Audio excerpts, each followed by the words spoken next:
بسم اللہ الرحمن الرحیم۔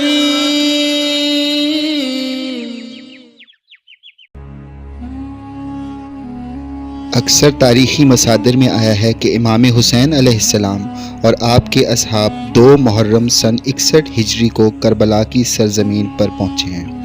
تاہم بعض روایات نے کربلا میں امام حسین علیہ السلام کی آمد کی تاریخ کو 1 محرم الحرام قرار دی ہے۔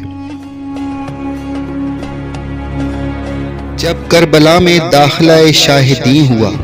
دشت بلا نمونہ خلد بری ہوا، سر جھک گیا فلک کا یہ عوج زمیں ہوا، خورشید محو حسن حسین حسین ہوا۔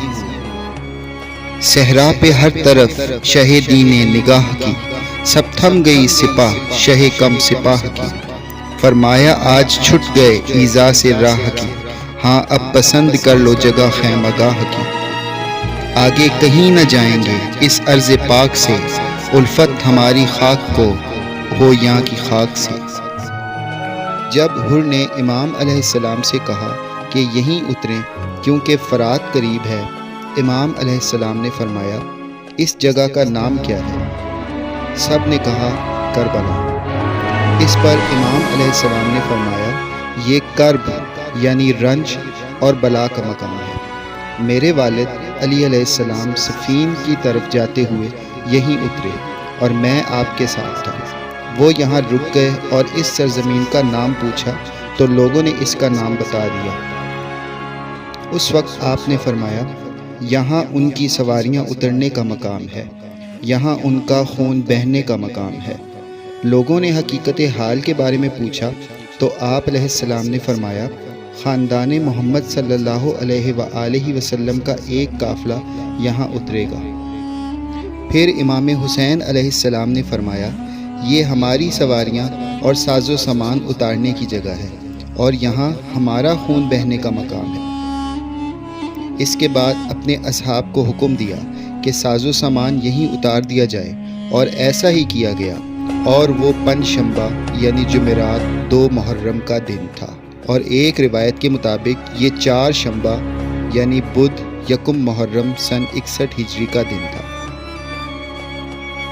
کربلا میں پڑاؤ ڈالنے کے بعد امام حسین علیہ السلام نے اپنے فرزندوں، بھائیوں اور اہل خاندان کو اکٹھا کیا اور ان سب پر ایک نگاہ ڈالی اور روئے اور فرمایا خداوندہ ہم تیرے نبی صلی اللہ علیہ وآلہ وسلم کی عطرت اور خاندان ہیں جنہیں اپنے شہر و دیار سے نکال باہر کیا گیا ہے، اور حیران و پریشان اپنے نانا رسول اللہ صلی اللہ علیہ وآلہ وسلم کے حرم سے نکالا گیا ہے، اور بار خدا بنو امیہ نے ہمارے خلاف جارحیت کی، خداوندہ ان سے ہمارا حق لے لے اور ظالموں کے خلاف ہماری نصرت فرما۔ اس کے بعد آپ علیہ السلام نے اصحاب کی طرف رخ کیا اور فرمایا لوگ دنیا کے غلام ہیں اور دین صرف ان کی زبانوں تک محدود ہے، اس وقت تک دین کی حمایت و پشت پناہی کرتے ہیں جب تک ان کی زندگی فلاح و رفاہ میں ہو، اور جب بھی بلا اور آزمائش کی گھڑی ہو تو دیندار بہت قلیل ہیں۔ اس کے بعد امام علیہ السلام نے سرزمین کربلا کو، جس کا رقبہ 4 مربع میل تھا، نینوا اور غازریہ کے باشندوں سے 60,000 درہم کے عوض خرید لیا۔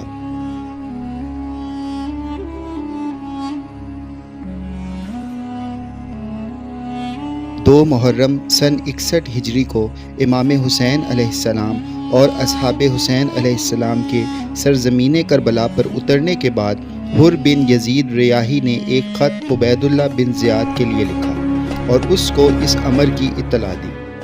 حر کا خط ملتے ہی عبید اللہ نے ایک خط امام حسین علیہ السلام کے نام بھیجا جس میں اس نے لکھا تھا اے حسین علیہ السلام، کربلا میں تمہارے پڑاؤ ڈالنے کی خبر ملی، امیر المومنین یزید بن معاویہ نے مجھے حکم دیا ہے کہ چین سے نہ سوؤں اور پیٹ بھر کر کھانا نہ کھاؤں حتیٰ کہ تمہیں خدائے دانائے لطیف سے ملحق کروں یعنی قتل کر دوں، یا پھر تمہیں اپنے حکم اور یزید کے حکم کی تعمیل پر آمادہ کروں۔ مروی ہے کہ امام حسین علیہ السلام نے پڑھنے کے بعد خط کو ایک طرف پھینک دیا اور فرمایا جن لوگوں نے اپنی رضا اور خوشنودی کو خدا کی رضا اور خوشنودی پر مقدم رکھا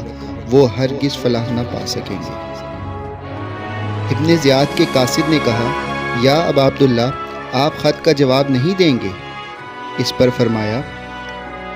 اس خط کا جواب اللہ کا دردناک عذاب ہے جو بہت جلد اس کو اپنی لپیٹ میں لے گا۔